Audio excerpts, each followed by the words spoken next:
Rio Gramado.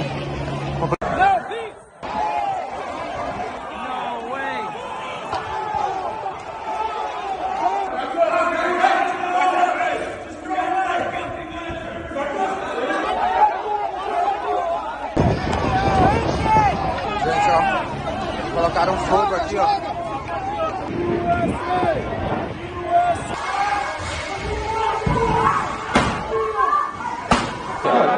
We'll get the picture. You get the coffee, Mike? Yeah.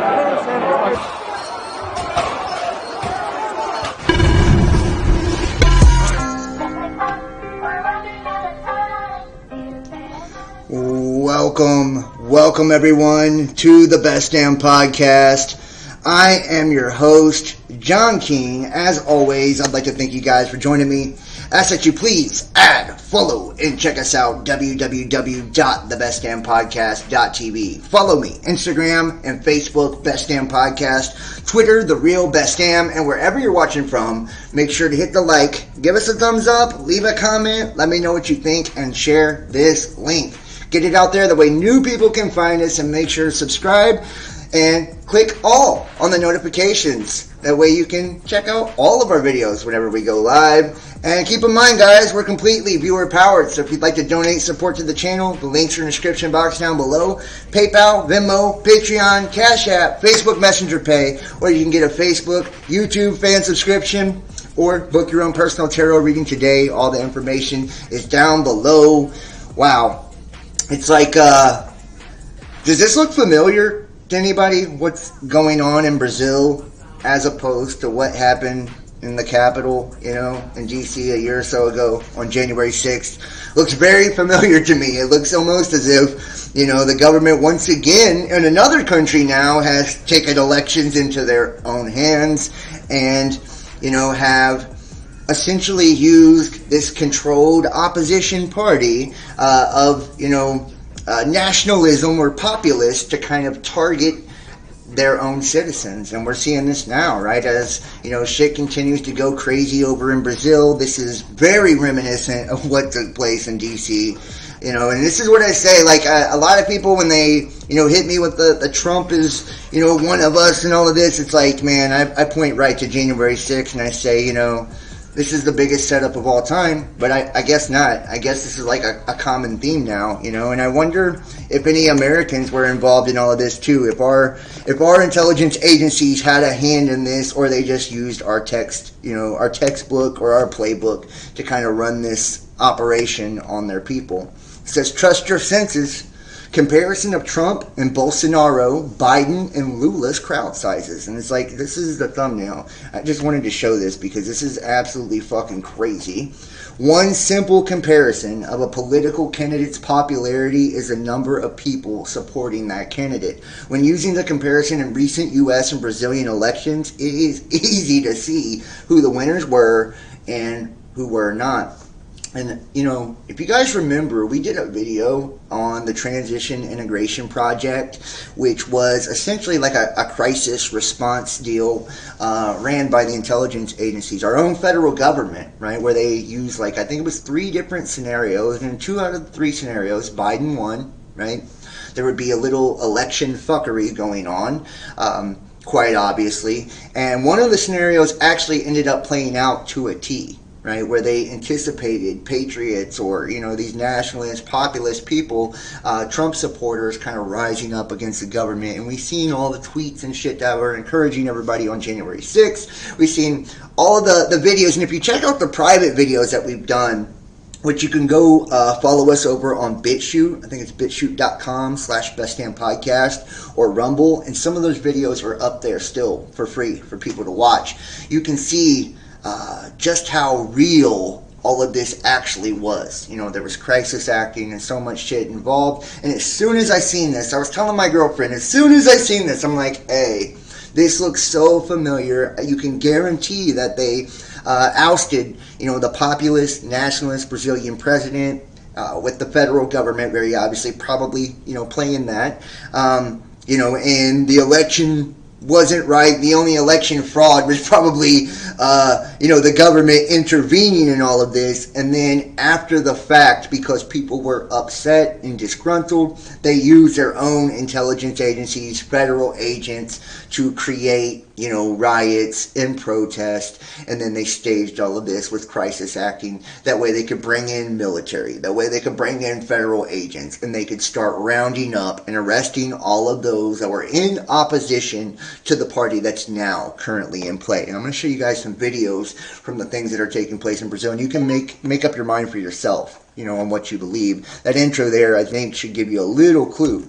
In 2020, Joe Biden was awarded the presidency based on corrupt and uncertifiable results in multiple states. But enthusiasm and crowd sizes painted a very different picture. And remember, too, there was 30,000 National Guard troops in place as the transition took place. We've never seen anything like that. All the federal employees sent home. It was very crazy. D.C. was just a ghost town.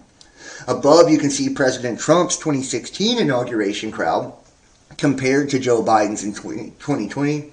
President Trump received 12 million more votes in 2020, and yet Biden was awarded the presidency. We compared Trump to Biden rallies between Labor Day and Election Day in 2020, and the results were shocking. President Trump entertained 1.1 million rally goers to Biden's less than 2,000. That's fucking nuts, guys. Less than 2,000.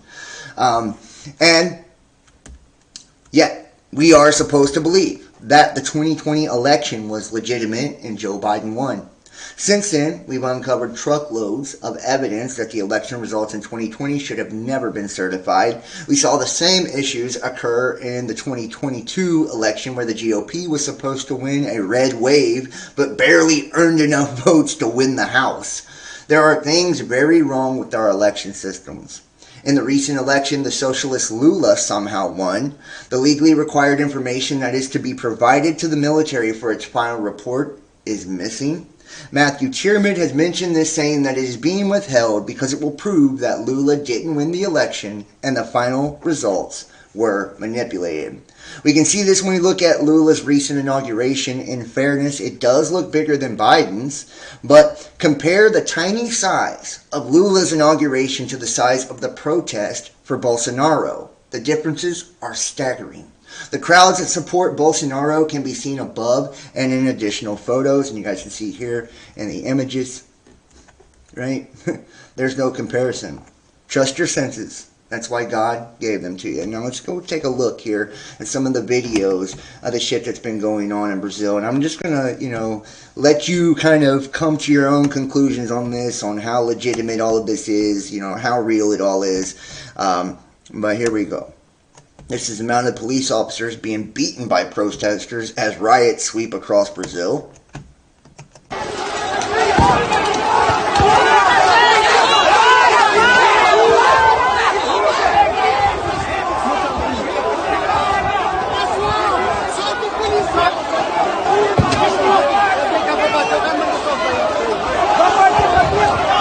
It's kind of hard to tell. We'll play that one more time here.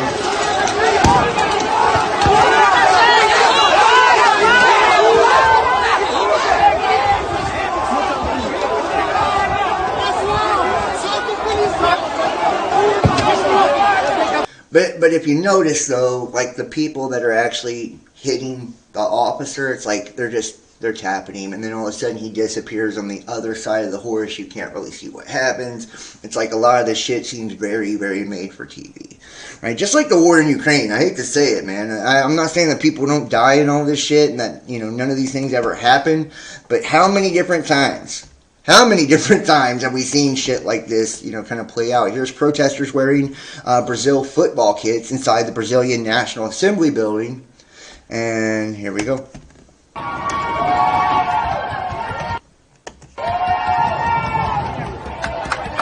And let me give you guys sound here. I don't think you had sound on that first video. Okay, maybe you did.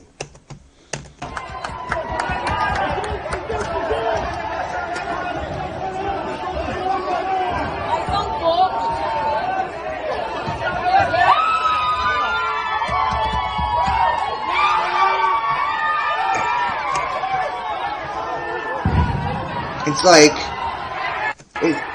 it almost seems, it almost seems like too perfect, just like a lot of the windows in the Capitol building where like plexiglass had been installed, kind of easy break glass had been installed, cameras everywhere, photographers everywhere, media everywhere, kind of set up for the perfect shot. If you notice, there's a lot of people kind of, banging on the windows, making sure to be very loud, very obnoxious, kind of creating a scene, if you will. That way it creates this kind of chaotic feel within what's being filmed, Like I said, I'm not saying it's staged, I'm just saying.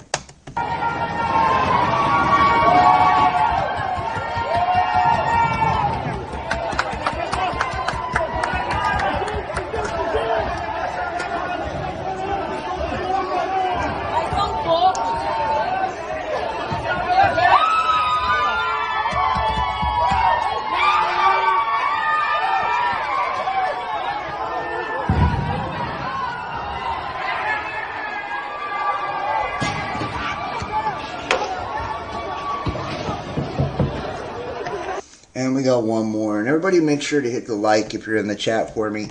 I am premiering yesterday's video over on the backup channel, if you want to check that out after this is over. And here's protesters singing the national anthem in the Senate chamber, National Congress. It's like, how organic is this?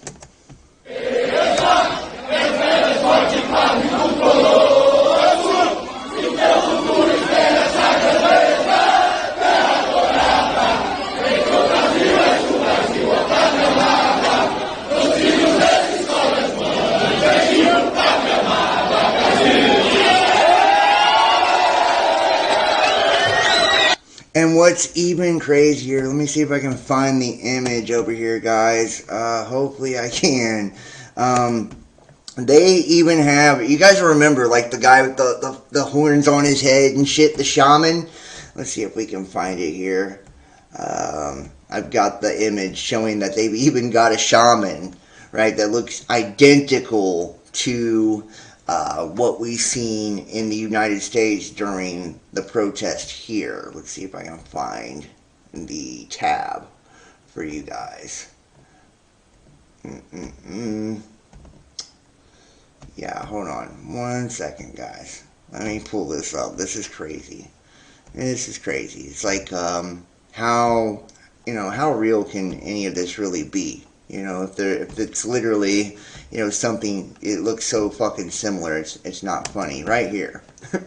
Brazil has its own damn shaman, too. Yes, sir. How about that? Look, you guys remember, it's like, how can one not draw fucking comparisons to the two events?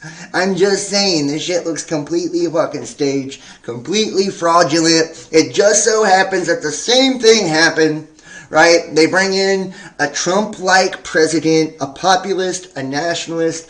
People just absolutely go crazy over this guy, okay? He's got this huge fan base, and all of a sudden he loses, okay? As if elections count or are real anyways. We know that in the U.S. that they're bullshit. But now they're finding out in Brazil the same thing, that democracy's a lie. Okay? And to bring in this socialist, kind of globalist governance, right?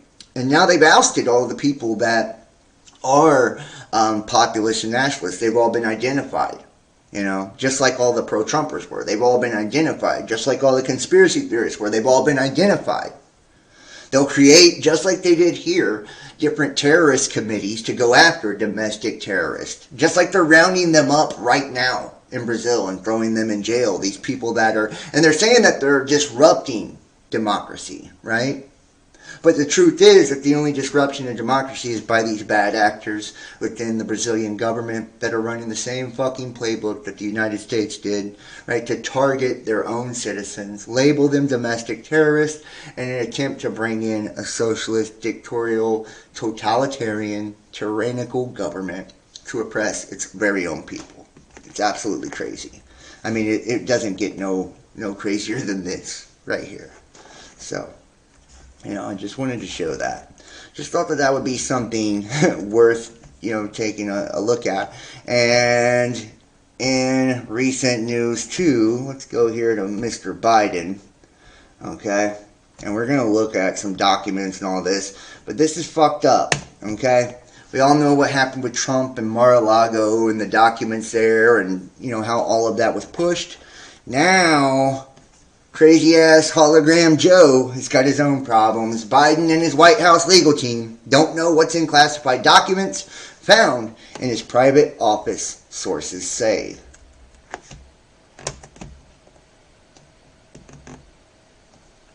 Let's see if I get this to play here. President Joe Biden and his White House legal team do not know what's in the classified documents. Do not know what's in the classified documents from his time as vice president that were discovered last fall in his private office because they did not review them. Two sources familiar with the matter told CNN. Biden didn't know the documents were there and didn't become aware that they were there until his personal lawyers informed the White House counsel's office, one source told CNN, and explaining why Biden doesn't know. That's in the documents. The sources said the president's team is a way of appearing to interfere, given the Justice Department is still scrutinizing the matter. Let's take a look here. Current President Biden addressing the handling of classified documents and the care in which he believes they should be handled. And we should listen to that. I think we have this. When you saw the photograph of the top secret documents laid out on the floor at Mar-a-Lago, what did you think to yourself, looking at that image? How that could possibly happen. How anyone could be that irresponsible. And I thought, what data was in there that may compromise sources and methods? By that I mean names of people who helped, or et cetera. And it's just totally irresponsible. Totally irresponsible. And I just want to be precise. That was released on CBS 60 Minutes on September 18th, 2022, about a month or so before, maybe 2 months before they found similar documents at the Biden private office. Right, exactly. The president obviously was not, according to the statement that we received from the White House, was not at that point aware of the discovery of these items, but yeah, he wasn't aware that he had done the same exact fucking thing. It's like I don't know how anybody in this world could trust Biden. I think he is just a sack of dog shit on the highest level. I mean, the deepest level of disgusting when it comes to just a person. He has no spine. He has no morals. He's destroying our country. I mean, we're being ripped to shreds. And it's not like Trump was a good guy. He absolutely was not. Like I said, I believe he was controlled opposition, used to target people like you and I, anybody that opposes big governance and the things that are taking place right now.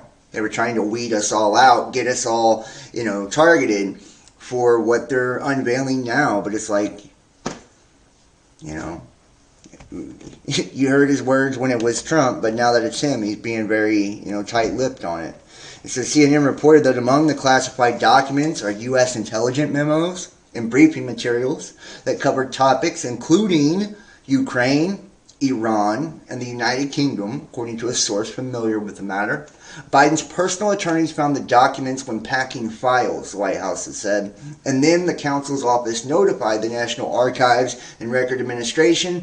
Biden's lawyers provided the documents to the National Archives a day after they found them and are still cooperating in the matter being reviewed by the U.S. Attorney in Chicago, according to the White House. The news has led to Biden and his team facing sharp new questions as he prepares for a summit with the leaders of the U.S.'s neighboring nations. The news broke on Monday, moments after the president's motorcade had rolled into the National Palace in Mexico City in a visit that marks a U.S. president's first visit to Mexico since 2014. Which, by the way, you guys seen in yesterday's video, they just so happened to clean house right before this motherfucker pulls up, too. So they got rid of everybody on the streets, and then he pulls up. He's such a sack of shit. Says fewer than a dozen classified documents were found at the office, another source told CNN. It's unclear why they were taken to Biden's private office. The classified materials include some top secret files with sensitive compartmented information designation, also known as SCI, which is used for highly sensitive information obtained from intelligence sources. Federal office holders are required by law to relinquish official documents and classified records when their government service ends. So, the White House downplays the documents and it has convened a call with top allies to explain the investigation surrounding the classified documents, hoping to quell the growing criticism and questions about the discovery. A White House official characterized the documents as, quote, fewer than a dozen. It's not that bad, it's just fewer than a dozen. And two people familiar with the call say none of which are particularly sensitive. They're not particularly sensitive and not of high interest to the intelligence community. No written talking points were sent to the administration allies, as is often the case during an unfolding political crisis or key moment. But the call was intended to amplify the explanation released Monday night by the White House. On the call, top official reiterated how the President's Council notified NARA immediately. The White House call did not include a rationale for why this wasn't disclosed at the time or since November, and the White House is still determining how much they can and choose to say about these documents given the investigation and its sensitivity.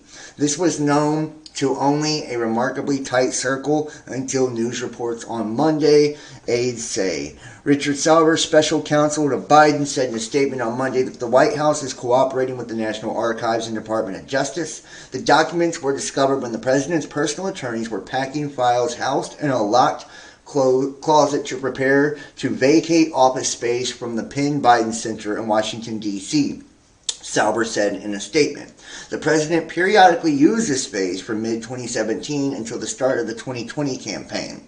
On the day of this discovery, November 2nd, 2022, the White House Counsel Office notified the National Archives. The archives took possession of the materials the following morning. The discovery of these documents was made by the president's attorneys. The documents were not the subject of any previous request or inquiry by the archives. Since the discovery, the president's personal attorneys have cooperated with the archives and Department of Justice, a process to ensure that any Obama-Biden administration records are appropriately in the possession of the archives. And, it's like, I don't know.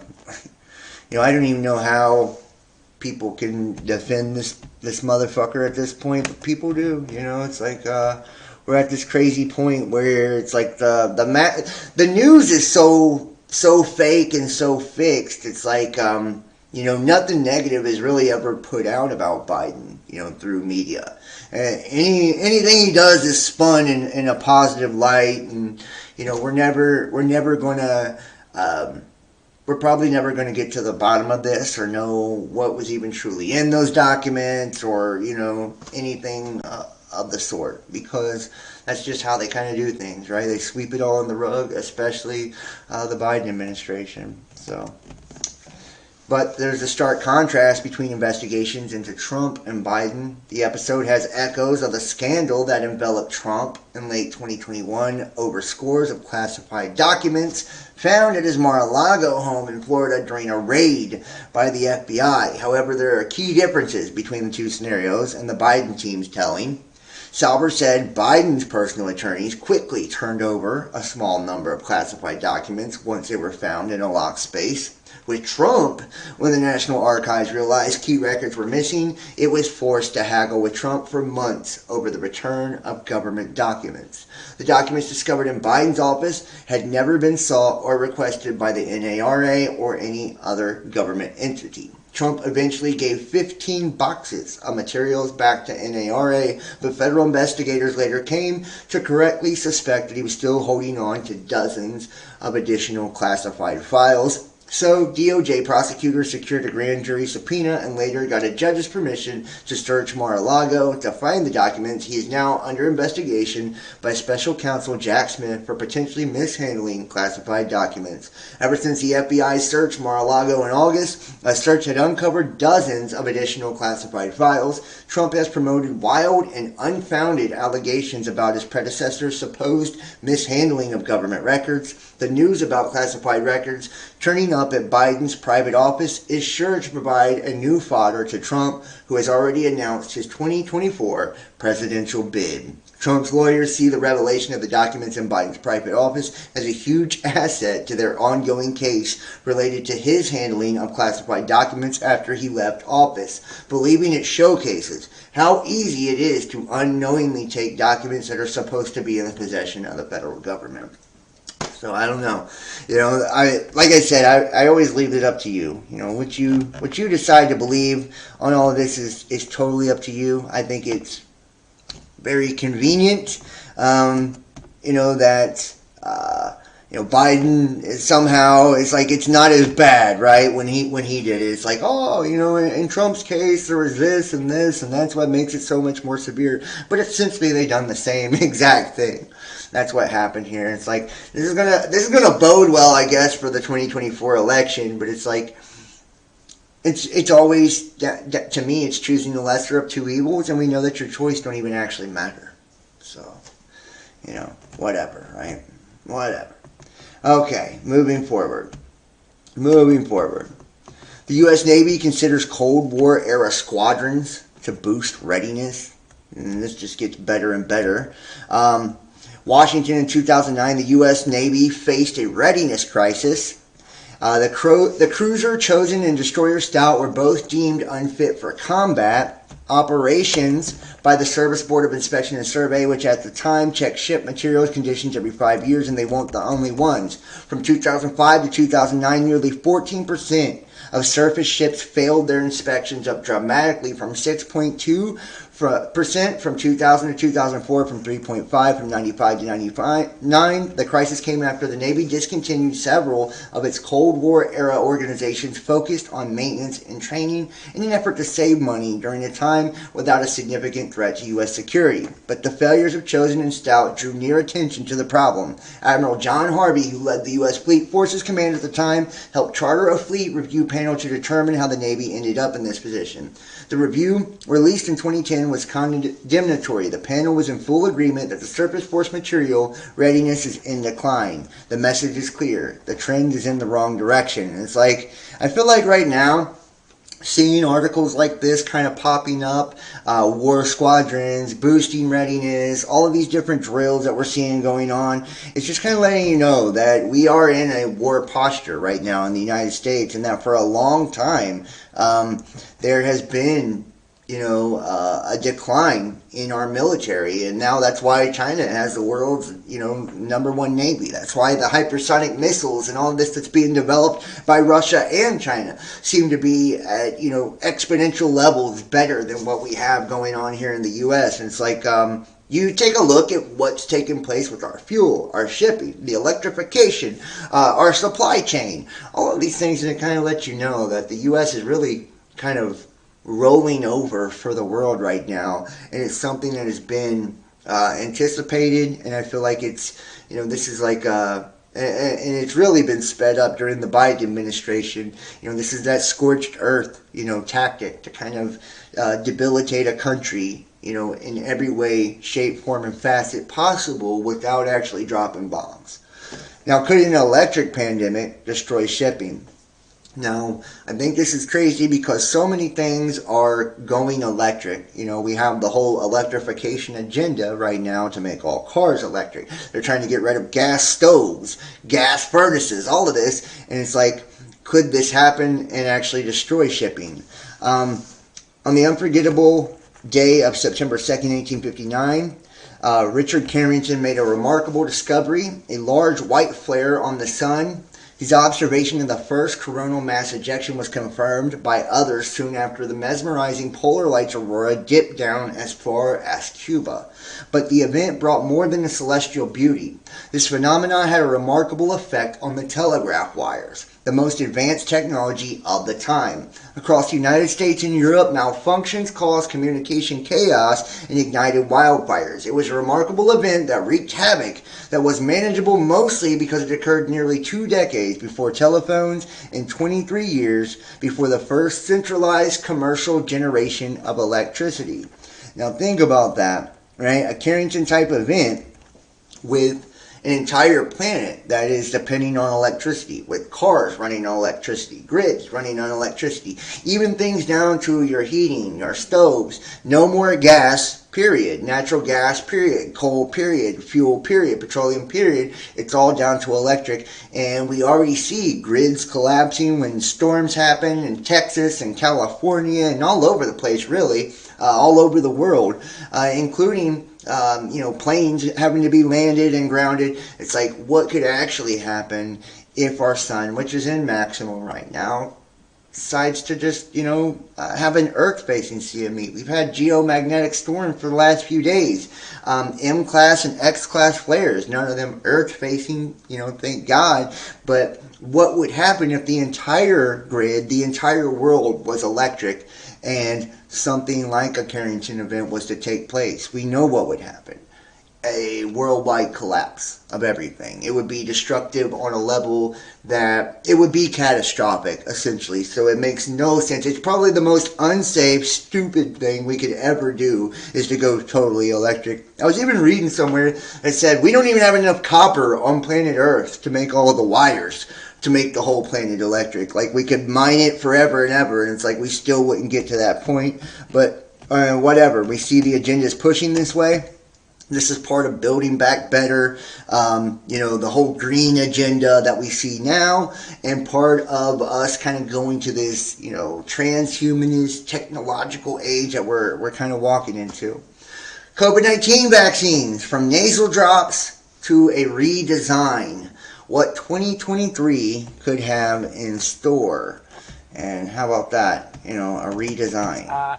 All right, Dr. Agus, so what can you tell us about this latest? I can't remember where we went. It's like the original, then Delta, then Omicron. I thought we were off.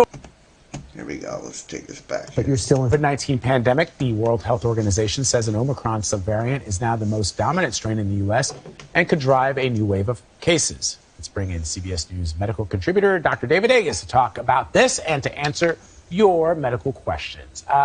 All right, Dr. Agus, so what can you tell us about this latest? I can't remember where we went. It's like the original, then Delta, then Omicron. I thought we were off Omicron onto this other one, but now Omicron is resurgent. Right, and this is, if you had to come up with a name for a variant, this is the perfect name, XBB.1.5. XBB. Okay, why is that perfect? Infectious variant. Yeah. I think he's being sarcastic. Far the most infectious. Okay. It's by far the most infectious variant we've ever had. So much so that it was 4% of cases beginning of December. And by the end of December, it's over 40% of cases. So tremendously infectious, although there is no data that people are getting sicker from it. And there's no data yet that it's evading vaccines, despite what some of the media has reported. It seems that the vaccine T-cell responses are still protective against serious illness and hospitalization, which is very powerful and very heartening in many respects. Okay, so on to the questions from the public now, and it fits right into this. This person wants to know whether or not the vaccines that are being developed now are specifically targeting XBB, the variant. Well, it's a derivative of Omicron. So the Omicron bivalent booster, which came out in September, will target this and give some protection to it. It's not perfect. You can still get sick, but it'll... It's not perfect. You can still get sick. And it's like, we hear the same fucking thing with this over and over.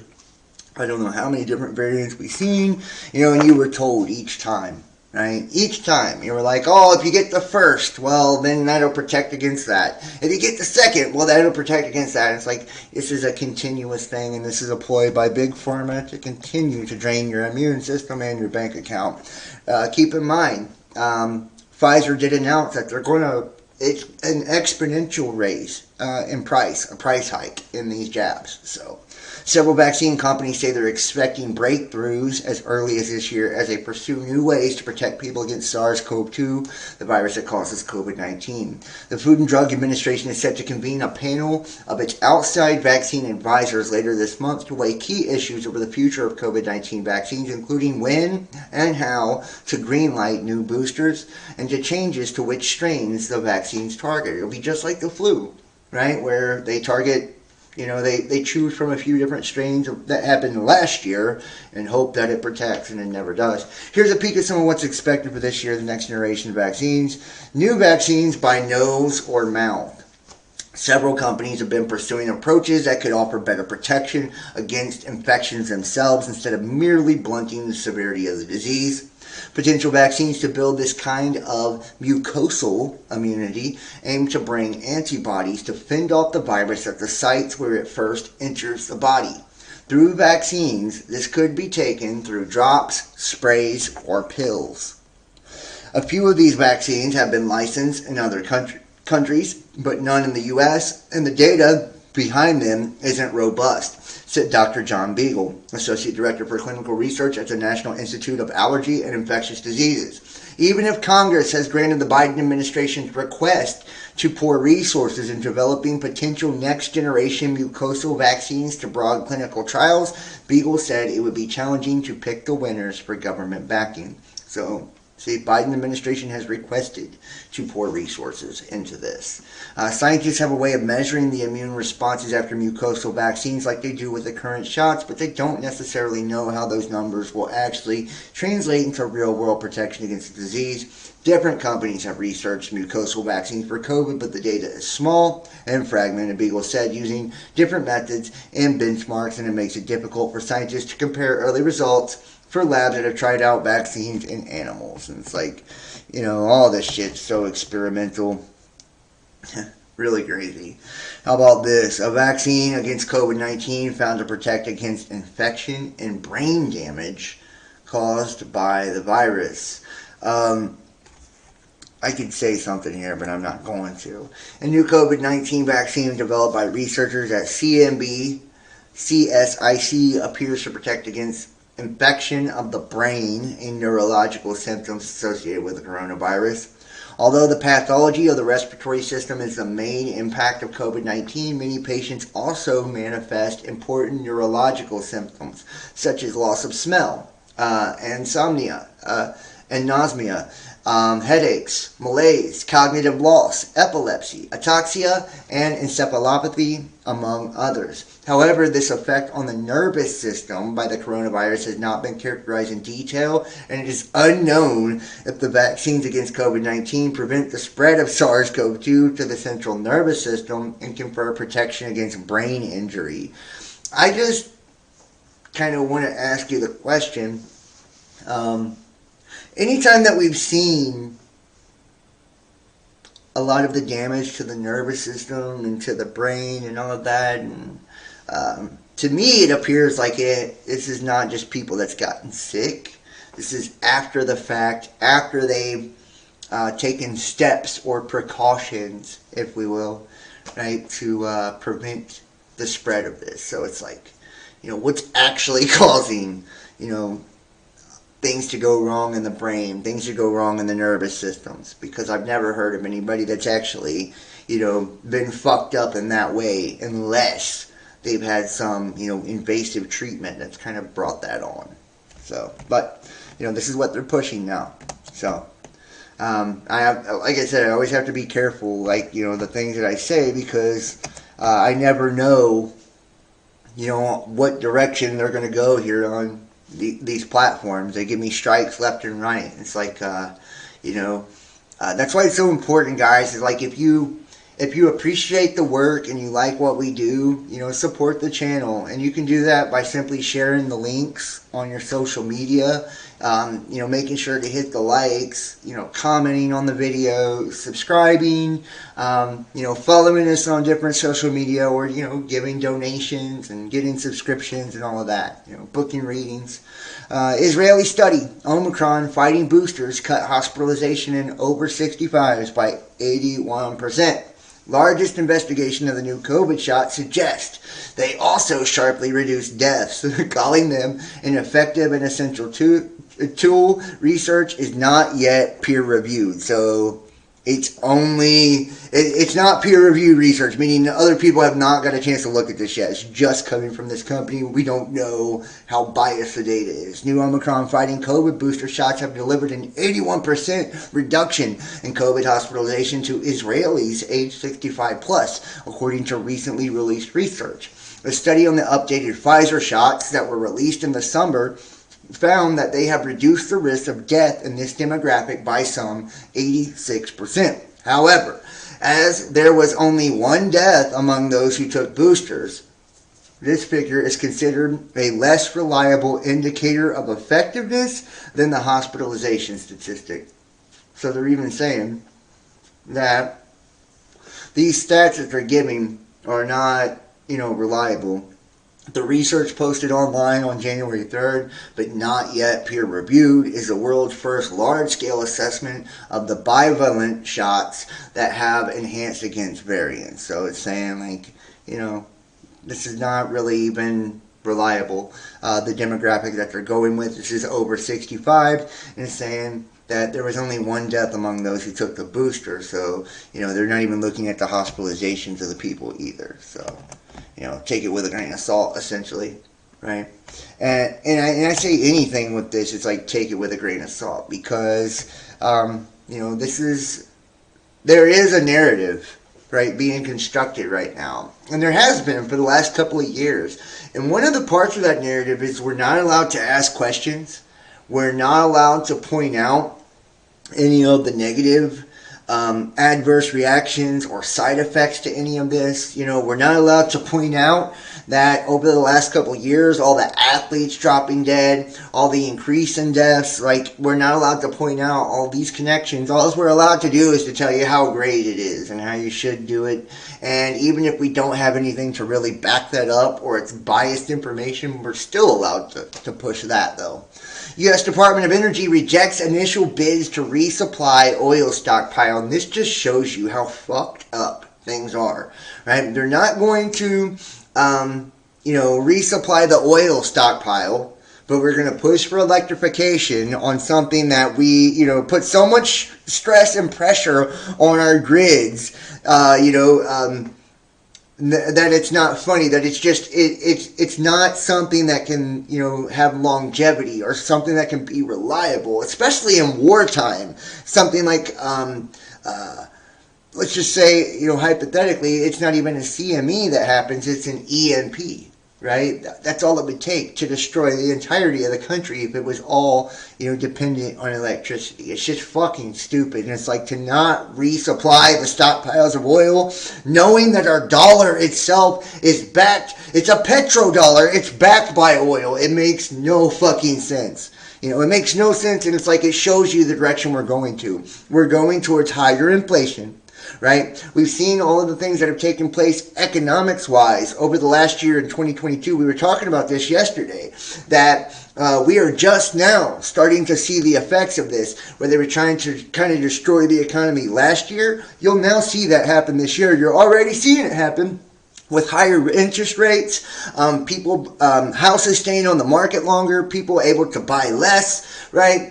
Your dollar just not going as far, and now they're attacking, fuel and gas. And I'm going to show you here too. It's not just oil, right? It's not just oil. It's natural gas as well. See, a U.S. federal agency considering ban on gas stoves. This is fucking crazy. It's like, are we actually seeing this happen? Is this real life?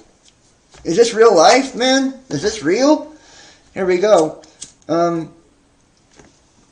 The CSPC has been considering action on gas stoves for months. Trump recommended in October that the CPSC seek public comment on the hazards associated with gas stoves. The pollutants have been linked to asthma and worsening respiratory conditions. A December 2022 study in the International Journal of Environmental Research and Public Health found that the indoor gas stove usage is associated with an increased risk of current asthma among children. A study found that almost 13% of current childhood asthma in the U.S. is attributable to gas stove use. And I just want to say that it's really crazy how we can attack gas stoves and gas heat and oil and all of this, and talk about the health effects and talk about how it hurts our climate, and hurts the planet. But it's like, why aren't we willing to look at 5G and the radiation that it causes, or how people are poisoned by this radiation that's given off from 5G, how cancer rates are accelerated by 5G, or how we're not able to look at the side effects or the adverse reactions from, the mRNA that's being pushed out to all these people. But yet we could go back to coal, oil, gas, and we can, do everything we can because there's an agenda for this, right? There's an agenda for this, and it's like, it's becoming very, very obvious now which direction we're heading. It's not one that's going to be sustainable, even though this is in the name of sustainability, right? Agenda 2030. This is sustainable development, the electrification of the world. It's like, but this isn't truly something that can be sustained, and it makes our ecosystem incredibly fragile, and it takes, almost nothing to knock it down, once we have made this transition complete. How about this? This is great. New worldwide threats prompt the Pentagon to overhaul the chem biodefenses. The department is shifting its approach as new technology hits the battlefield. Emergency workers in protective suits search around an assisted living facility after a man and woman were exposed to the Novichok nerve agent in 2018. The Defense Department is overhauling its approach to countering biological and chemical weapons as potential adversaries such as Russia and China rush to create threats that are easier to use and can evade traditional defenses. Officials are launching a new plan to develop medical treatments, vaccines, and personal protective equipment that can adapt to a range of evolving biological and chemical threats, said Ian Watson, the DoD's Deputy Assistant Secretary for Chemical and Biological Defense. And let me just point out, too, that the DoD has been involved in this every step of the way, with AI and its emergence and how it's taken control of the nuclear weapons, it's taken control of the stock markets, it's taken control of the dollar, everything, right? AI has. And we're now seeing how crypto is in big fucking trouble as well, but yet they want to continue to push for digital currencies. The DoD has been there every step of the way as they launch satellites and push the 5th generation technology, right? All that radiation and microwaves that are cooking your ass, the DoD is the one behind that, right? The DoD has been behind all of the social engineering, right? Against domestic terrorism, as well as the vaccinations, as well as the Apogect delivery systems, as well as every last bit of what you see with the mRNA technology. It's like, are we really, going to continue to allow the Department of Defense to, push these agendas down our neck? Is nobody going to, and it's always in the name of our safety and security. It's always in the name of health emergencies. That's always in the name of protecting you from something far, far worse, right? Or the thought, the fear of something far, far worse. But the truth is, it's problem, reaction, solution. It's like we introduce this problem, we gauge by the reaction how we can roll out our pre-planned solution. It says officials are launching a new plan to develop medical treatments, vaccine, and PPE. That's a change for DoD, which traditionally has developed tools to counter a specific list of biological and chemical threats. Recent advances in technology allow potential adversaries to manipulate existing pathogens and toxins and create new ones, leading us to an almost infinite number of new hazards for troops. Adding to the complexity of the problem, those dangers can be naturally occurring, accidental, or deliberate. He previewed the new framework, officially called the Chemical and Biological Defense Program's Enhanced Medical Countermeasures Approach, in an exclusive interview. It's no longer just the Special Operations Forces fighting terrorists who might be exposed to chemical or biological weapons deployed by regional actors such as Iran or Syria, Watson said. Now the problem has evolved to threaten the entire force. U.S. officials are particularly concerned about adversaries that have already advanced chemical and biological capabilities and have proven themselves willing to use them. Russia and China now have the technology necessary both to tweak current threats from toxins to naturally occurring pathogens to make them more deadly and to create new weapons, Watson said. Let's see if we can get this to play here. Yeah, I guess not. Mr. Secretary, you were mentioning the situation in Ukraine. Have you made an assessment of any alleged use of chemical agents or weapons in Ukraine? It's not very loud. Would you say the reports coming from the Mariupol era are, or do you have any intelligence about any imminent use of chemical weapons? So when it comes to the reports you're referring to, we're not in a position to confirm anything. I don't think the Ukrainians are either. But let me say this. We had credible information that Russian forces may use a variety of riot control agents, including tear gas, mixed with chemical agents that would cause stronger symptoms, to weaken and incapacitate entrenched Ukrainian fighters and civilians as part of the aggressive campaign to take Mariupol. You know, it's like they're blaming it all on Russia. It's, you know, it's the Russians that are going to do this and that. But we know that anytime it really comes to riot control and all of that, it's our own government that does most of that shit, right? And they make it available to law enforcement and localize this shit. That way your very own police department in your hometown has the capability to do things just like what we're, you know, seeing happen overseas on foreign enemies. It's really crazy. And like I said, as if it wasn't a bad enough idea to go with the electric agenda, it says, is there something more sinister going on? Authorities fear extremists are targeting the U.S. power grid. So let's go ahead and continue to make every fucking thing electric. Let's go ahead and continue to not stockpile our oil reserves. And let's go ahead and continue to not stockpile the oil reserves, which oil backs up the petrodollar, right? As crypto continues to collapse, let's continue to push for digital, right? Digital currency. And let's continue, as all of the grids across the nation and all the big cities continue to fucking collapse anytime the temperature drops below zero or windstorms come in. But let's continue to ban natural gas heating, gas stoves, right? And we know that there's been a fucking large number, I believe over 120 in 2022 attacks on power grids in the United States. Probably all of them done by federal agents, you know. A string of mysterious attacks on power stations across the U.S. has rekindled fears about the vulnerabilities of America's electricity infrastructure, which security officials have warned presents a growing target to extremists and saboteurs. Attacks and suspicious activity at U.S. power stations reached a decade-long high last year, with more than 100 reported incidents in the first 8 months of 2022, according to a time review of the Department of Energy's most recent data, which runs through August. Since then, there have been at least 18 more publicly reported attacks or potential attacks on substations and power plants in Florida, North Carolina, Oregon, South Carolina, and Washington. So that's 120. The tally includes at least half a dozen at Duke Energy facilities in Florida and at least 6 others on electrical substations in the Pacific Northwest in November and December.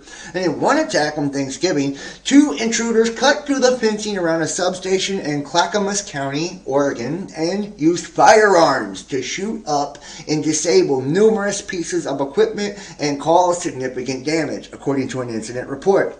And in the most high-profile incident, intruders breached the gates and opened fire on 2 Duke Energy substations in Moore County, North Carolina, in early December, damaging equipment in what local authorities called a targeted attack that cut off the power for more than 45,000 people, which they were caught by federal agents. It's not clear who's behind all this, is it?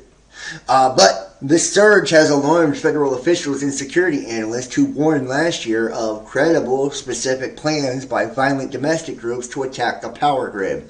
Violent conspiracies focused on targeting and destroying energy infrastructure have become one of the top themes on extremist social media platforms and messaging apps. Say what? Violent conspiracies, and notice they use the term conspiracies, focused on targeting and destroying energy infrastructure have become one of the top themes on extremist social media platforms and messaging apps. And this is the craziest fucking part. And it's like the 2 guys that they busted, the federal government busted for their attacks.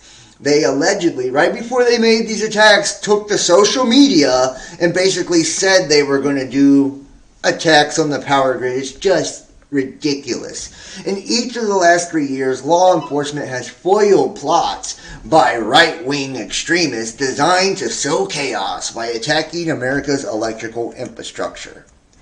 Now officials say The rise in incidents suggests that the perpetrators may be drawing inspiration from one another, fine-tuning strategies to pursue potentially more damaging copycat attacks. Each incident and each suspect that escapes undetected further emboldens a determined cadre of criminals and highlights the U.S. power grid as a target.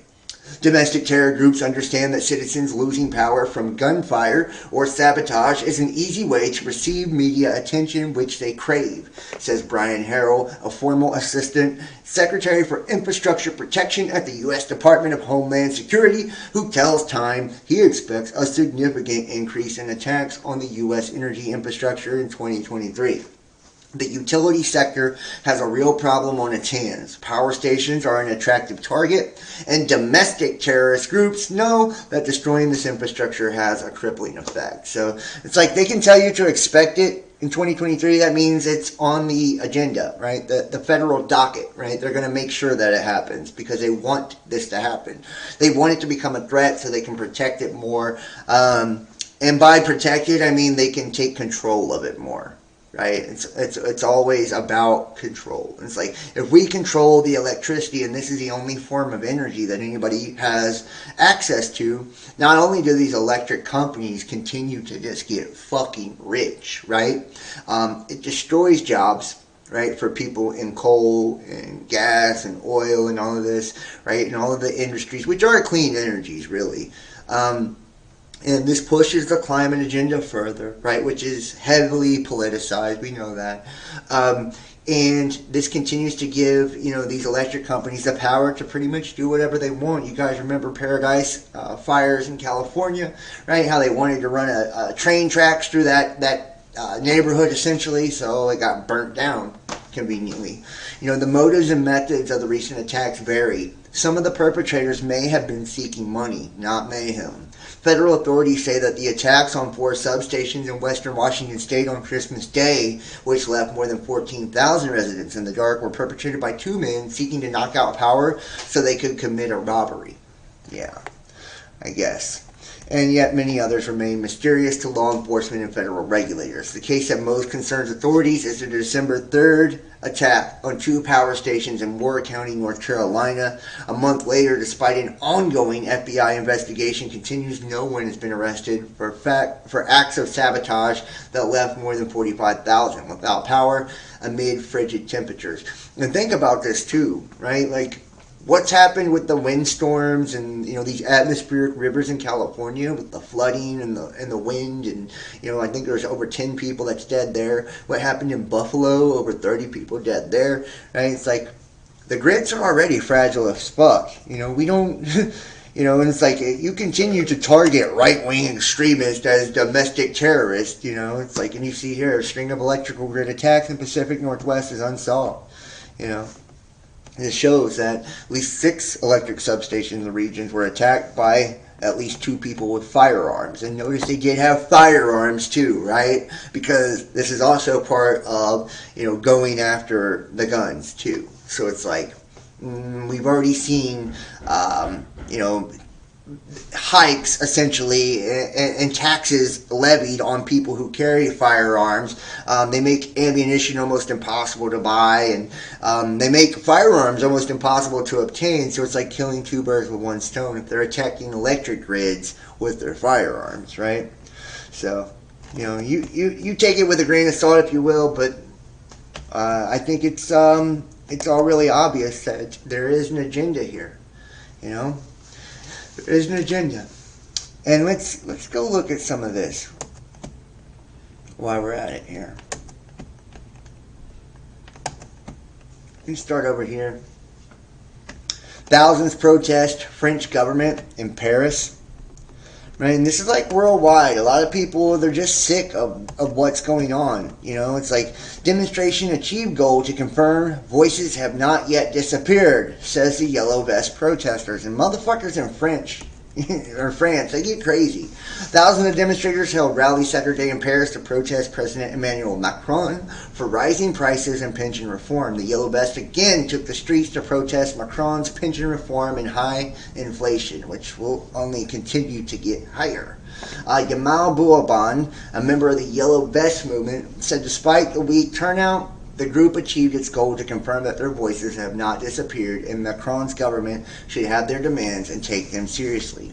We went out today for the sake of all the French who are dying of hunger because of high prices they can no longer afford, he said, vowing to organize more demonstrations. And it's like they've used that to really target all the people that oppose government in France, the Yellow Vest movement. U.S. Safety Agency considers ban on gas stove amid health fears. U.S. Consumer Product Safety Commission will move to regulate gas stoves as new research links them to childhood asthma. And we just seen kind of an article connected to that. This is just out of Bloomberg, right? So you can see that this is being pushed. Lab-grown retinal eye cells make successful connections, open door for clinical trials to treat blindness, and this is going to be the big thing, right? Not only do we see like this gene editing shit and designer babies and artificial wombs, it's the lab-grown meat thing now, right? Not only for human consumption to eat and be cannibals, but now, to grow parts of the body, right? To replace things that have been destroyed or to replace things that are, no longer working correctly within us. Satanic child abuse ring shut victims in oven, forced them to kill animals, and filmed themselves gang raping them. Court hears. And this is fucking wild, dude. This is wild. But we're going to check it out anyways. Alright. And this is a warning. Contains graphic and distressing content. A total of 11 people have been accused of being members of a pedophile ring. The group is alleged to have abused children in Glasgow over the course of 10 years. It is claimed members of the group raped and abused 3 young children. Glasgow High Court heard the children and were forced to take part in witchcraft too. And I told you guys, it's the scientists and shit, like they are the top of the food chain when it comes to these occultists, right? They, so these weird fucking science experiments and technology are forms of witchcraft. It says a satanic child abuse ring tortured children by putting them in an oven, forcing them to kill animals, and gang raping them, a court has heard. 7 men and 4 women were accused of abusing 3 young children over the course of 10 years in Glasgow, which I saw them attempt to call on spirits and demons. 2 girls, one of whom was allegedly shut in a microwave, a fridge, oven, and freezer in an attempt to kill her, and 1 boy who was forced to kill animals as well as being sexually abused by the group, it is claimed. This is fucking crazy. Members of the group have been charged with 43 offenses, with among the most serious being attempted murder and rape of young children. This is nuts, guys. Lane Owens, 44, Elaine Lannery, 38, Leslie Williams, 41, Paul Brannon, 40, Marianne Gallagher, 38, Scott Forbes, 49, Barry Watson, 46, Mark Carr, 49, Richard Gackahan, 45, Leon Lang, 50, and John Clark, 46, all deny the offenses.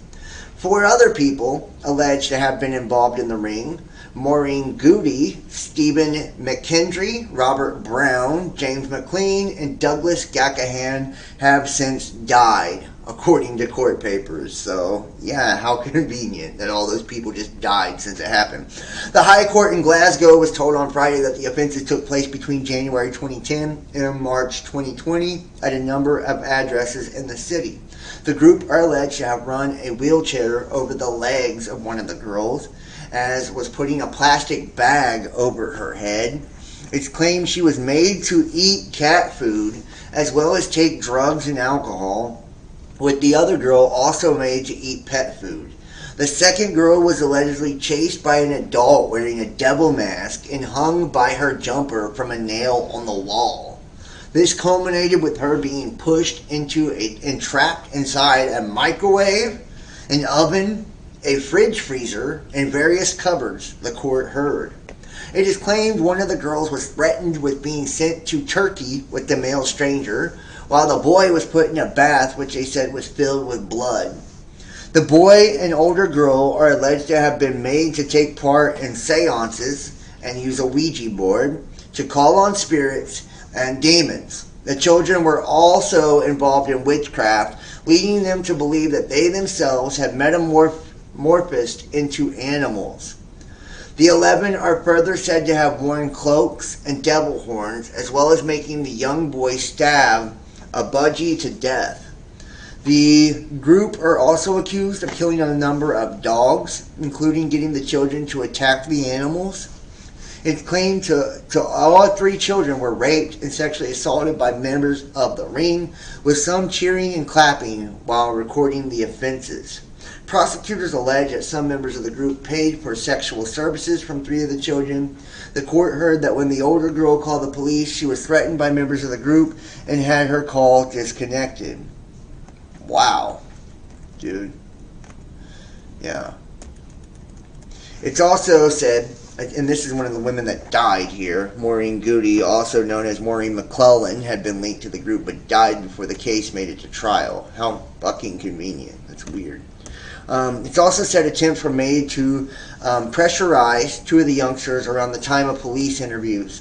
Judge Lord Beckett estimated the full trial could take up to 7 weeks, with several of the defense lawyers agreeing that this was realistic. The judge told the court there are so many people in the case that there could be an unusual level of disruption. Advocate Deputy Kath Harper estimated the Crown case alone would last up to 3 weeks. At Friday's hearing, where none of the accused were present, several defense lawyers raised concerns over a video posted on social media in relation to the trial hours before the case was called. Gary Allen KC described the content as accusatory and having derogatory terms directed towards the accused and said it was potentially prejudicial. Brian McConaughey, KC, told the court, "We need to speak to this person and tell them to stop what they are doing. There will be some future video uploaded."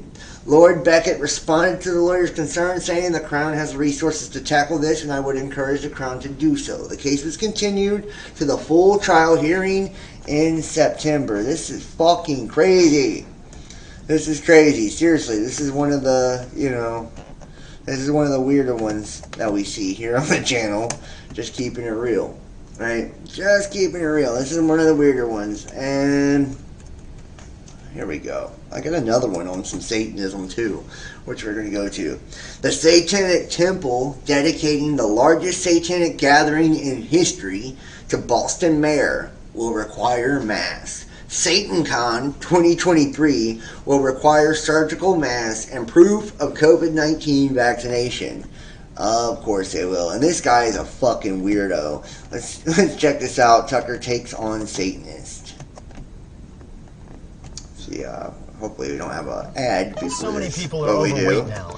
The Satanic Temple dedicating the largest satanic gathering in history to the Democratic Boston mayor Michelle Wu after the group wasn't allowed to deliver a satanic invocation at Boston City Hall. So how about that? They wasn't allowed to deliver a satanic invocation at Boston City Hall. So they're having the largest satanic gathering in history for the Democrat Boston Mayor Michelle Wu. Wow. Massachusetts, and he joins us tonight. Lucian Graves, thank you for coming on tonight. Thank you. I'm of mixed views on this. I mean, part of me wants to take it seriously because there are real legal questions here, but then part of me wants to tell the truth, which is you're just a troll and working out your unhappy childhood. You're going to have to us. define for me what you think a credible religion is at this point, and then maybe you should thank organizations like Liberty Counsel or the Alliance Defending Freedom when they put forward legal cases claiming that they're taking a religious point of view, and the Supreme Court just taking those at face value. The fact of the matter is we do have affirmative values. These are an expression of our deeply held beliefs. And I think that's all anybody really needs. Yeah, is I mean, we've had this Hobby conversation Lobby really, before, and religious... right, yeah, blah, blah, blah. But I mean, Right. in the end, this is about getting publicity and hassling people. If you really have sincere beliefs and you're Publicity worshiping... to what end? It's publicity towards issues we truly do. I mean, I honestly think, not to play shrink, but it has to do with what was clearly an unhappy childhood that you had. But I guess my question is, if you have these sincere beliefs, if this is a real religion, then why not practice it? Why waste all this time bothering other people who are minding their own business? Are you saying why don't we practice it in private and in our own churches and in our own homes? Because then I would say I'm completely on board with you, and that's exactly pretty much the message we're putting out. You don't see us going into public forums where there isn't already religious representation. What we're doing is we're upholding pluralism. And even in the case with the cakes... No, you're not upholding pluralism. You're going and you're seeking out people to bother, and we're not seeking out people to bother. We're not the ones maybe I'm opening up. Misreading this. No, maybe I'm misreading we're this not story. the ones opening up the forum. Do you ever have an evangelical on and ask them why they need to force their Bibles into schools, why they need to put up a cross on public property when they have churches all over the place? I mean, when you open up that public forum, you have to be prepared for what they're not doing is viewpoints. what they're not doing is showing up at your house and saying, say the Lord's Prayer with me, Lucian Graves, and if you don't, then I'm going to sue you, or I'm going to get the government to launch a suit against you. You say you and your followers, to the extent you have any, are seeking out small businesses that don't want to accommodate you in order to force them to violate their own beliefs. That's my understanding. It highlights a disparity. The fact is that religion is a protected class, sexual orientation is not. If you want to be able to deny people service, fine, let's be consistent.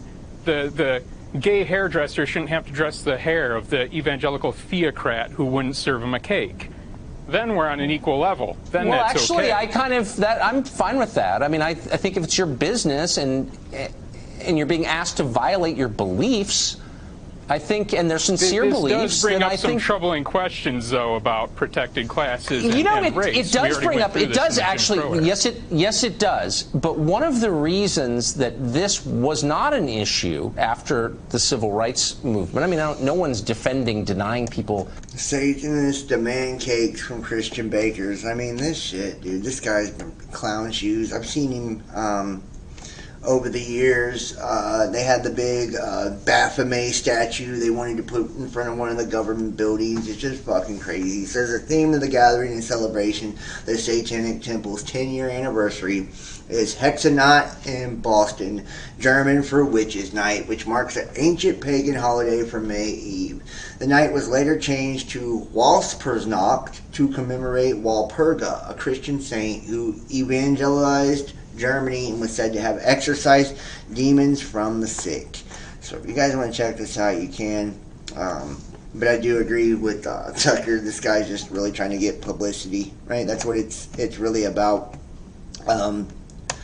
For this cat, it's and they really make a point to go and attack Christian groups and all this. It's like at this point,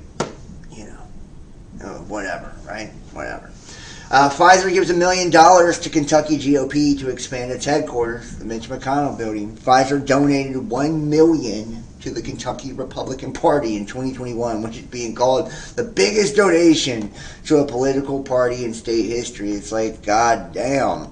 How can we, and the donation will be used to expand Frankfurt Mitch McConnell building in the state capitol. It's like, how can this be even allowed, right? Pfizer, even, pharmaceutical companies in general be allowed to, make these kind of donations, right? Like as if policy wouldn't be changed as a result of who's contributing to campaigns, who's contributing to these different, political people. Just in, another Twitter file drops how Pfizer board member Scott Gottlieb used Twitter lobbyist as White House to suppress debate on COVID vaccines. Say what? You mean they actually suppressed the debate on COVID vaccines? Journalist Alex Berenson released another Twitter files drop how Scott Gottlieb, top Pfizer board member, used the same Twitter lobbyist as the White House to suppress debate on COVID vaccines. And it's like, I'm not surprised at all. Former FDA commissioner turned member of board of directors of Pfizer pressured Twitter to censor former New York Times reporter and author Alex Berenson for questioning the mRNA vaccines. Pfizer made billions of dollars off of its mRNA vaccines. Thanks Elon Musk for opening these files. And I think it would be really nice. I plan on doing something with all of this, in the Twitter files, just kind of going into it and seeing, what we can find. But it says in August 2021, the senior manager of Twitter's public policy department, that a tweet from Dr. Brett Gregoire claiming correctly that a natural immunity was superior to vaccine immunity was corrosive and might go viral. 3, Twitter put a misleading tag on the tweet, preventing it from being shared. Gottlieb then went after a tweet about COVID's low risk to kids from Justin Hart. Pfizer would soon win the okay for its mRNA shots for children, so keeping parents scared was crucial. In October, Scott Gottlieb claimed on Twitter and CNBC that he was not trying to suppress debate on mRNA jabs. These files prove that Gottlieb board members at a company that has made $70 billion on the shots did just that. They did suppress the debate on that. And on August 27, 2021, the Pfizer director, with over 550,000 Twitter followers, saw a tweet he didn't like, a tweet that might hurt sales of Pfizer's vaccines. The tweet explained correctly that natural immunity after COVID infection was superior to vaccine protection. It called on the White House to follow the science and exempt people with natural immunity from upcoming mandates. Right, which it was correct. It came from an anti-vaxxer like Robert F. Kennedy Jr., but Dr. Brett Gregoire, a physician who had briefly followed Gottlieb as the head of the Food and Drug Administration, further the tweet actually encouraged people who did have natural immunity to get vaccinated, no matter. By suggesting some people might not need COVID vaccinations, the tweet could raise questions about the shots. Besides being former FDA commissioner, CNBC contributor, and prominent voice on COVID public policy, Gottlieb was a senior board member at Pfizer, which depended on mRNA jabs for almost half of its $81 billion in sales in 2021. Pfizer paid Gottlieb $365,000 for his work that year. Gottlieb stepped in, emailing Todd O'Boyle, the top lobbyist in Twitter's Washington office, who was also Twitter's point of contact with the White House. So, very damning information there, to say the least. Steering committee. Mike Rogers steps down from the House Steering Committee after lunging at Matt Gaetz, and Dan Crenshaw loses race for Homeland Security chair after calling fellow Republicans terrorists. Oh, God, you gotta love this shit. People fighting in Congress. Right? It was a rough week for Congressmen Dan Crenshaw and Mike Rogers. They were last seen early Sunday morning screaming, threatening, and lunging at Matt Gaetz in the U.S. House of Representatives, calling these people terrorists. Let's take a look at this, too.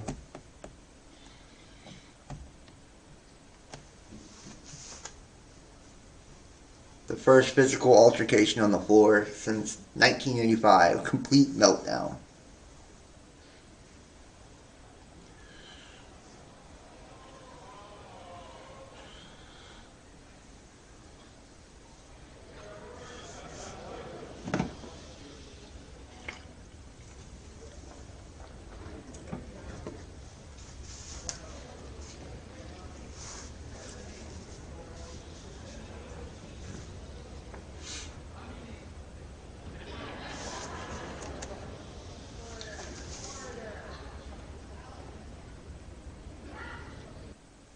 Oh, come on, man.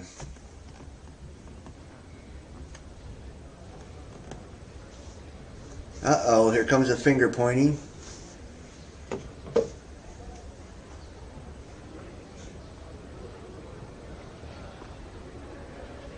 Yeah, Tucker is funny. Oh, come on, man.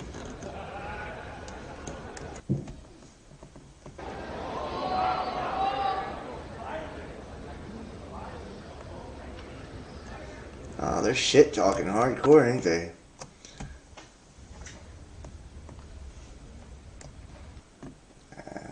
We must have missed it. I mean, that's not that crazy, but yeah, whatever. You know, it's like we see a lot of that in politics now. GOP-controlled House passes new rules package in first major test for Speaker McCarthy, 211 to 205. Flashback, Canadian numbers confirms U.S. report of excess number of deaths in millennials following forced COVID shots. Say what? Say what? An equity investment executive joined the war room back in March with an explosive report on the excess number of deaths recorded in the U.S. since the introduction of the experimental vaccines. Back in March, Mark Dowd said the U.S. millennials aged 25 to 44 experienced a record-setting 84% increase in excess mortality during the final 4 months of 2021. Yeah, so this data comes from the equivalent of the CDC in Canada. Canada has a lagging issue in reporting of deaths, way more so than the U.S. So that's why the data only goes for the whole country to the end of October. But what's interesting about this is this data came from a man I've been in touch with. His name's Kelly Brown. He's a finance professional up in Canada. And he posted the data. He didn't blame the vaccines. He just said this is an alarming increase in excess deaths in the same age category.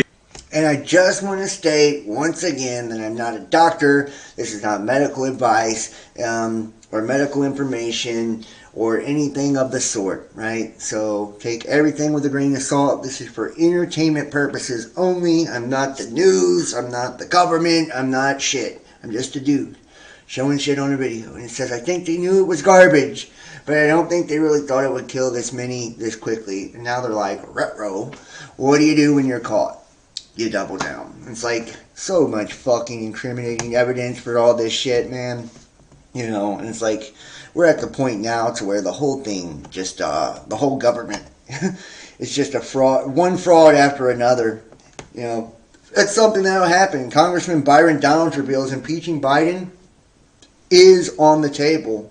I think that's really crazy. Like, if he gets impeached after all the shit they did for Trump and, you know, the way he ran his mouth after the Mar-a-Lago documents, how funny would that be? It would be like ultimate justice for Biden. And especially, you know, we've seen these agendas, you know, being rolled out since he's come into office. And I mean, it's just despicable, guys. I've never seen a president I've been more disgusted with in my life.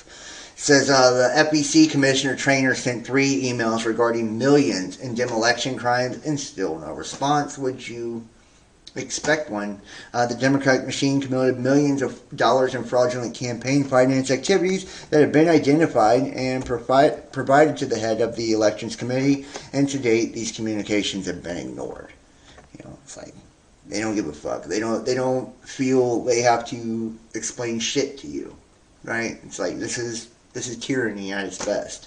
And this is the state that we all find ourselves in. This is the state our country's in. And this is the state the entire fucking world is in.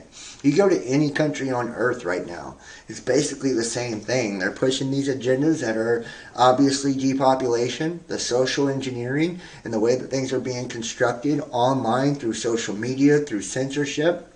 It's like, if you see this video taken down, you know it's because it got a strike. You know? They suppress my videos so much at this point, it's like, you know, it's like, I damn near just give up on trying, you know, but it's like, something inside me says, like, if I just continue to push, you know, and continue to speak truth, that maybe, you know, something will click somewhere, and that eventually, you know, we will overcome all of this, and eventually, you know, we'll find our way, you know, out of the darkness, you know, into the light.